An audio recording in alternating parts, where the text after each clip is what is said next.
It's Friday, February 5. This is the news on PBCJ. I'm Simone Absalom Gale. The advent of the COVID-19 vaccine has attracted a slew of conspiracy theories and misinformation across the globe. Here in Jamaica, the same has been found to be true, with members of the public peddling unproven theories about the vaccine. To that end, the government will be ramping up public education as the island will soon be receiving the first tranche of COVID-19 vaccines via the COVAX facility, of which the country is a party to. Director of Family Services at the Ministry of Health and Wellness, Dr. Melody Enos, spoke of this at Thursday's virtual COVID-19 conversation.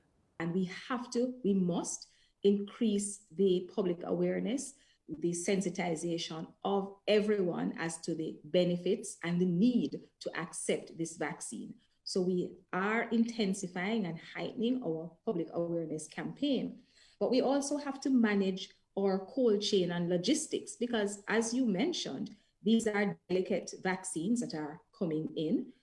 Fortunately for us, AstraZeneca, we are accustomed to keeping and carrying vaccines at 2 to 8.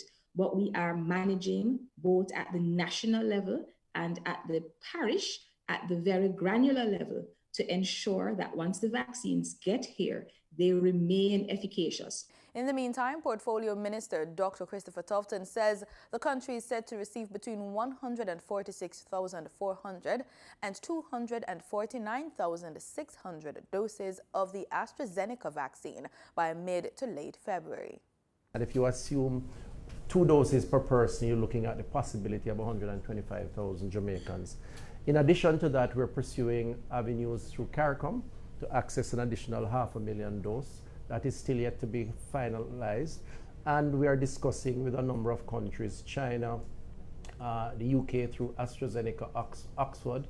We're looking at Mexico and a few others, Cuba, to see to what extent we can add additional doses for the population.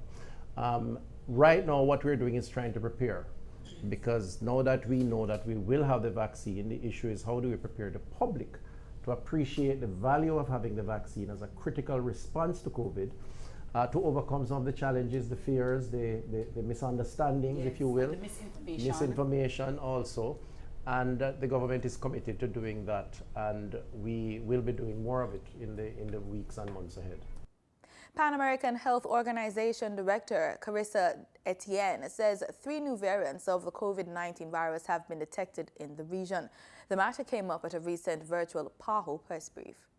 The variants are first reported in the UK, Brazil, and South Africa. Dr. Etienne says reports of the 3 new variants of the coronavirus is a cause for concern.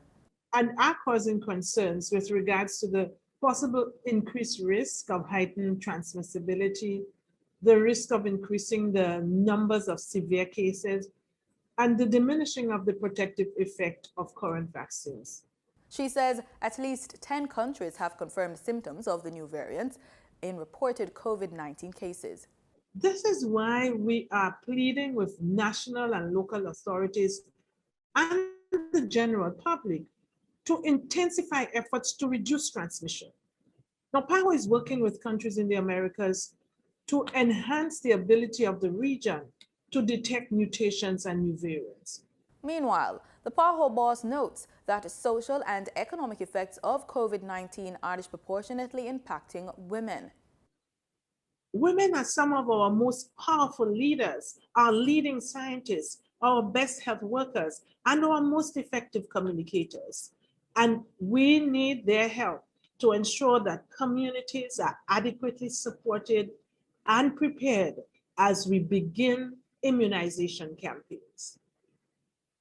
Across the Americas, women are more likely than men to live in poverty, more likely to face unpaid work, and less likely to participate in our economies. Dr. Etienne is calling for heightened attention to the pandemic's gender disparities.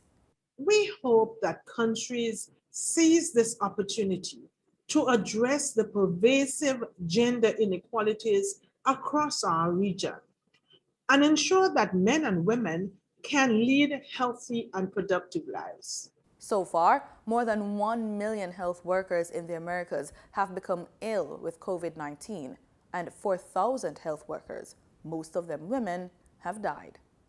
One of the markers of the 21st century is that of digital convergence as the world embraces the Internet of Things. In a practical way, this can translate to convergence of agencies, both private and government, as they coalesce around common goals. Thursday saw the launch of the Kingston and St. Andrew InterAgency Network Youth Development Program.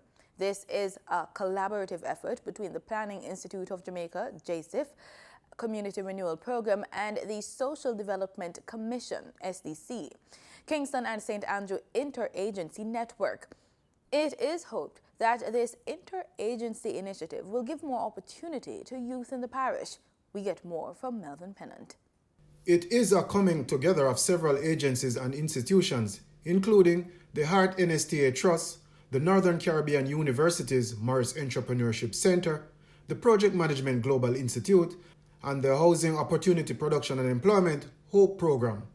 All are united in one goal, and that is to empower the youth of Kingston and St. Andrew through community development. PAHO Technical Specialist Charmaine Brim gave an overview.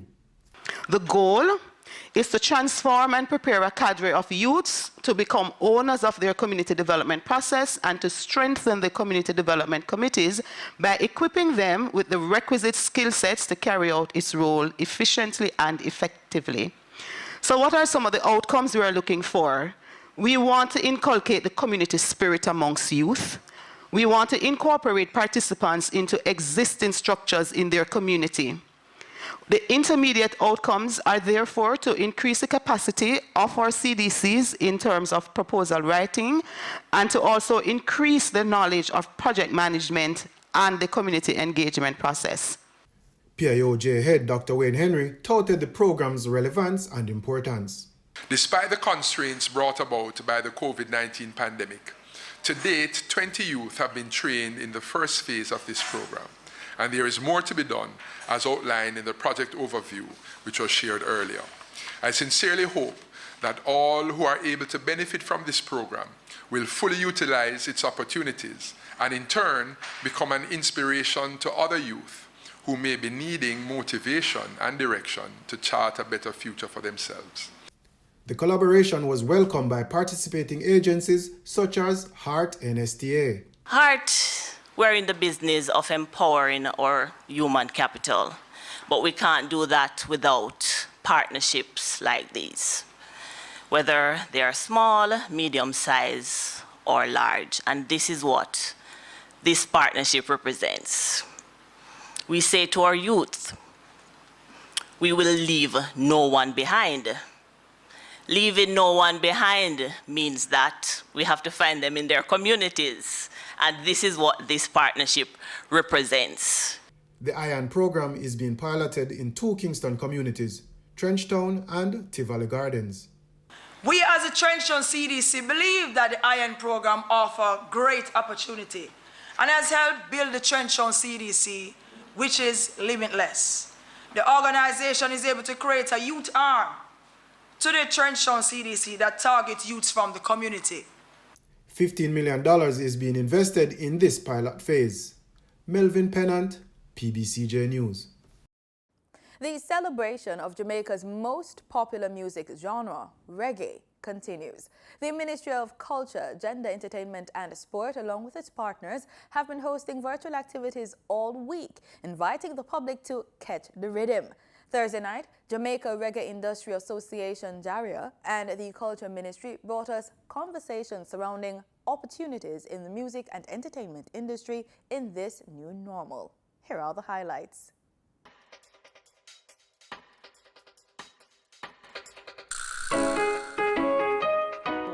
March come, we have a first case. Entertainment industry shut down in Jamaica and globally, and it's for a year. It has been like that. So you're on the technical side of life. Tell me about how that was for you in the beginning and your company M1. Yeah, definitely for M1 in the beginning it was rough because we were doing a lot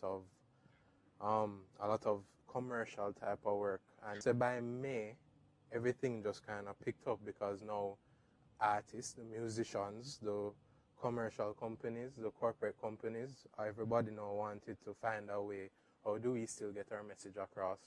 About virtual is it is limitless as far as where you can go with ideas.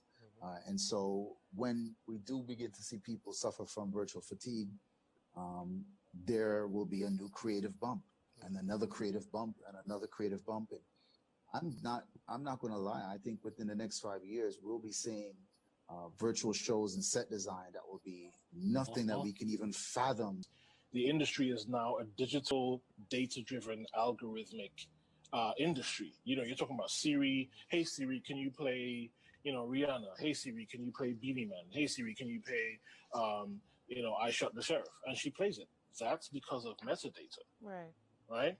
And every time it plays, every time your song plays or streams somewhere or is performed somewhere, there's money that's generating from that stream. But again, how we track that revenue, how we track the streams, how you get paid is through that metadata. A new gaming company has been given the green light by the Betting, Gaming and Lotteries Commission to start operations. Mahou Gaming Limited was given the nod on Wednesday to begin lottery operations. The confirmation came from President and CEO of Mahou, Christopher Caldwell.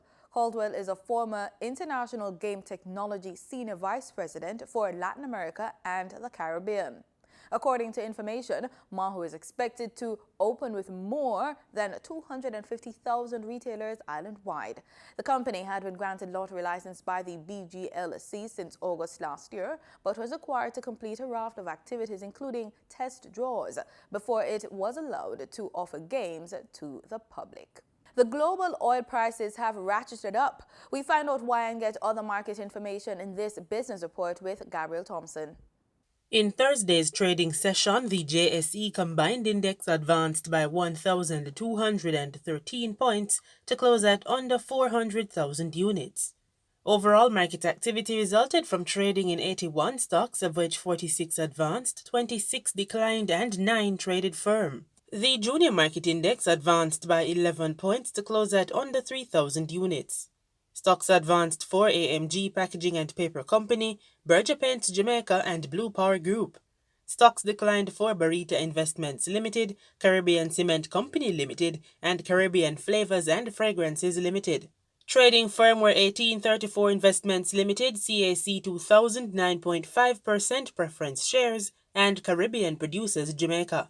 The Limnas and Bards Limited was the volume leader with 10.7 million units, followed by QWI Investments Limited with 3.4 million units, and Wigton Wind Farm Limited ordinary shares with 3.3 million units. Now for the foreign exchange.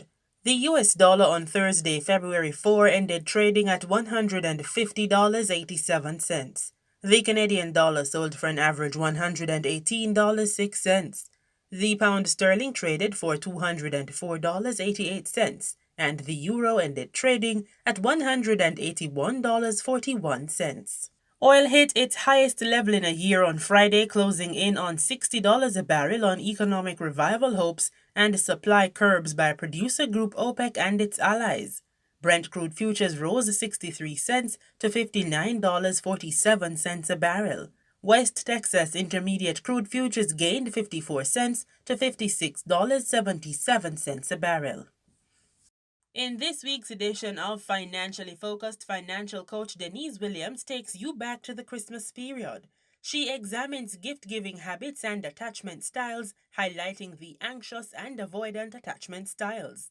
The anxious attachment style might belong to persons who use money as a means of being loved and appreciated. And another thing about being very anxious in your attachment style, which feeds into your money, feeds into your gift giving, feeds into just your general interaction with people, that means you're going to be buying expensive Christmas gifts. You may be regularly buying a new new car, like every 2-3 years. Really need pricey, expensive clothes. And you may secretly feel that the people around you are treating you like an ATM. Yeah, always begging, borrowing a few dollars, or even asking for a lot of money and you have a hard time saying no. Or you may be part of a herd and you may be an impulsive investor. You put money in the market, you pull money out of the market, stock market or whatever, according to the swing. The avoidant is usually independent, saving money to avoid relying on others. This, might be that when you give a gift, there's strings attached, okay? So let's say you pay for the vacation of your family, but that means you get to decide where everybody goes. You ain't interested in nobody's opinion. Secretly, if you are an avoidant type person in your attachment style, you may resent the people you're buying Christmas gifts from secretly. So you're buying and you got an attitude with it. So you can appreciate why, these money styles lead to gift giving styles, lead to your relationship with money styles, and also on the avoidant attachment style, you don't really trust financial advisors or financial coaches. You don't trust anybody but yourself because, hey, you are independent. Now, we talked about two types, yeah?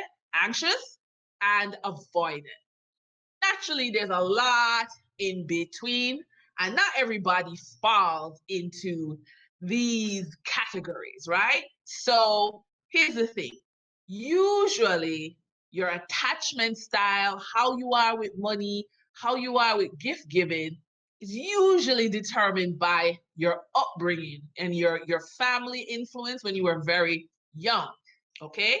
So depending on where you're from or your background, you may associate love, money, gifts, with safety or with disaster or with protection or secrecy. Like my grandma always hid money under the mattress and then act surprised when she found it a couple months later. So there's control, prestige, power, weakness, acceptance, rejection. There's just so many ways in which money and gift giving, especially in this time of year, how it manifests. Now, if you were raised by a single mother who, she sacrificed so much to give you so much, you may be feeling so guilty with your money, so guilty during Christmas. Again, these emotions, rise up on us, and it's important to understand your attachment style. Denise suggests financial power tools as a solution. So when you look at savings, do you have a plan for savings? Do you have a plan for your family money? What about credit cards? Are you drowning in debt so that December is like the worst time of year for you, right? Leverage, which is a fancy word for debt. Again, so you got credit cards and mortgages and car loans and this, you're just borrowing all around because you have no plan. So of course, the time of gift giving when you're heavily indebted is a nightmare. Credit repair, so important to work with somebody who can clear up your credit report. Again, this is how you allow December to be a time of honesty. Insurance. Oh, wow. People look at it as an expense, but again, when we wheel into this month of December, if you're not properly covered, you are asking for trouble. Real estate, critical. But what's your strategy? Are you stuck saying, I don't have a deposit, so I can't buy? So what about digital assets in real estate? What about buying debt instead of a house? There's so much you can do. And the cash flow from these different types of real estate investments can make December such a time of joy. For more information on financial power tools and the development of your financial future, head on over to financiallyfocusedmedia.com. And that does it for the Friday edition of the Business Report on PBCJ. I'm Gabrielle Thompson. In news from the region, the government of Guyana on Thursday announced the termination of an agreement with Taiwan to establish an investment office. The announcement was made less than a day after Taiwan said that it had an investment office in Georgetown. We get more from this news source Guyana report. Less than 24 hours after an agreement between Guyana and Taiwan for the establishment of a Taiwanese trade office in Guyana was made public by the U.S. government, the government of Guyana has made a complete backtrack and has terminated that agreement. In a statement from the Ministry of Foreign Affairs this afternoon, the Guyana government insisted that it has not established any diplomatic ties or relations with Taiwan, and as a result of what it called a miscommunication of the agreement signed, the agreement has since been terminated. Additionally, the government stated that it wants to clarify that it continues to adhere to the One China policy, and its diplomatic relations remain intact with the People's Republic of China. China views Taiwan as a breakaway province. The about-turn statement from the Ministry of Foreign Affairs came just hours the Minister of Foreign Affairs, Hugh Todd, and other foreign ministry officials defended the move to establish a Taiwan trade office in Guyana. News source understands that the government might have come under some pressure from the Chinese government over the move. The announcement of the agreement between Guyana and Taiwan was announced by the U.S. government in a tweet last evening. The U.S. government welcomed the move. The Taiwanese government issued a statement of its own embracing the agreement, with a foreign ministry spokesman in Taiwan even holding up a map of Guyana as she explained the agreement to the Taiwanese media. The agreement was reportedly signed since mid-January, but was never made public by the Guyana government. Once the agreement was announced last night by the U.S. administration and the local U.S. embassy, concerns started to mount among the diplomatic circles about China's possible response.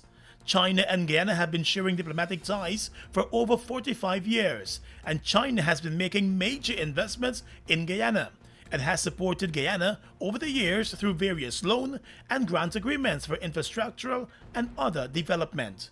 In Trinidad and Tobago, a house belonging to a man who allegedly transported a teenager to steal copper at the Petrochin compound on Tuesday night was destroyed by fire on Wednesday night. The teenager's lifeless body was discovered at the top of an electrical pole on Wednesday morning. Sunil Lala has more.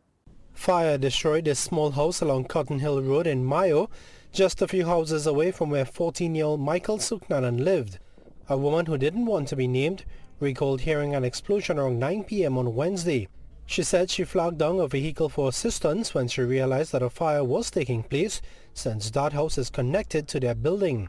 No one was at the building at the time of the fire, but neighbors said it was occupied by a young couple. The shed is connected to us. Yeah. The house that burned completely down, that was the neighbor's own. But I know for a fact if the shed had catch, that would have been it. Because our house is adjoining, you could say it's adjoining. We would have gotten touch, and the kids, my mom and then my dad is here as well. Okay. Right, and he's a stroke victim. Meanwhile, father of electrocuted Michael Suknanan recalled the events of Tuesday night when his son had left with a friend to allegedly conduct welding works. He claimed that the friend came back home that night without his son and could not say where Michael was. When it's 5:30, you pick up the man. When it's 7:30, you come and ask me back for my son. I say, fool. I say, go and get my son. Mr. Richards says he is aware of the fire that took place, but says that is the last thing on his mind.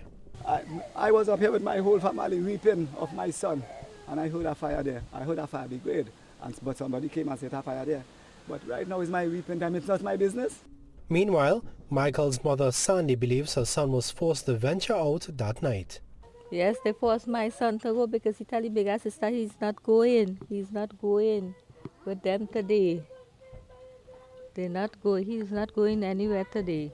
According to a media release from Petrochin on Wednesday, Michael Suknanan entered the compound without any authority, scaled the electricity pole, encountered the live high-tension power line, and tragically lost his life. Sonolala, TTT News. In St. Lucia, a former OECS head is supporting the island's procurement of the COVID-19 vaccine under the COVAX program following concerns raised by a Caribbean public health agency over fake vaccines. Prime Minister Alan Chastanet announced that the Pan American Health Organization has allocated 74,000 vaccine doses to St. Lucia. More in this report. while some have expressed concern about side effects, others are doubtful of the potency of a COVID-19 vaccine. St. Lucia health authorities have already prepared a plan to disseminate the vaccines in March 2021. But the Caribbean Public Health Agency, PAHO, has warned countries in the Caribbean, including St. Lucia, to beware of bogus vaccines in circulation that could adversely affect lives. Former director of the OECS Pharmaceutical Procurement Service, Francis Burnett, disclosed that the counterfeit medical products, specifically vaccines, have been a concern since the coronavirus was reported worldwide after unscrupulous counterfeiters attempted to infiltrate the market. One of the main areas to reduce the possibility of procuring counterfeit medical products is good business practice. And that is to procure the medical products from legitimate sources, so that the supply chain cycle is not infiltrated by unscrupulous traders. COVAX is the facility that embraces 190 countries divided into two categories. One set is self-paid and the other will receive the vaccine at a concessionary rate. There are 13 CARICOM countries which are self-paid, but PAHO is supporting 9 of them with down payments to obtain the vaccine. While St. Lucia is one of the countries to benefit from the assistance in acquiring the vaccine under the COVAX program, it is unclear whether there are any other additional vaccines that would cover more than the initial 20% coming from COVAX. The OECS Pharmaceutical Procurement Service former director is confident that the procurement of vaccines will be secured. There's this there's this international alliance, the COVAX plan. So governments need to ensure that they procure vaccines from those established and reputable distribution plans. This is perhaps the best way to avoid, so that when you procure from a reputable source, that the whole supply chain cycle from distributor, from manufacturer to distributor, and then to the end user, that supply chain is secure and is not infiltrated. Prime Minister Alan Shastney announced during an address to the nation on Tuesday, February 2nd, that the government of St. Lucia was proactive in seeking COVID vaccine options and became a member of COVAX. We've received official confirmation from the Pan American Health Organization, PAHO, of the allocation of 74,000 doses of the AstraZeneca COVID-19 vaccine ahead of schedule. The estimated time of arrival is mid to late February 2021. The Ministry of Health has prepared the plan for dissemination in a 3-phased approach commencing the first week of March 2021. The vaccine will be free of charge and on a voluntary basis. Shastney said officials of the Ministry of Health will be providing further updates and guidance to the public as the island prepares for the introduction of the COVID-19 vaccine. In response to concerns widely expressed regarding the vaccines, the Prime Minister has assured the nation that adequate and accessible information will be provided to make the best decision. Cecil Actel, NBC Prime. In sports, Tokyo Olympics chief Yoshiro Mori on Thursday apologized for making sexist remarks about women, saying he retracted the comments and would not resign, despite calls for him to step down on social media. The hashtag #MoriPleaseResign was trending on Twitter in Japan on Thursday morning, and some users on the platform were calling on sponsors to pressure the Tokyo Organization Committee into dropping Mori from the top post. The 83-year-old Mori, a former Japanese prime minister and head of the Tokyo Organizing Committee, acknowledged that his comments that women board members talked too much were inappropriate and against the Olympic spirit. Mori made the sexist comments at a Japanese Olympic Committee Board of Trustees meeting this week, according to a report in the Asahi newspaper. He said, quote, "If we increase the number of female board members, we have to make sure their speaking time is restricted somewhat. They have difficulty finishing, which is annoying," end quote. And that's according to Asahi report. He went on to say, quote, "We have about 7 women at the organizing committee, but everyone understands their place," end quote. And that's the news. Thank you so much for watching PBCJ. Remember, we are the People's Station.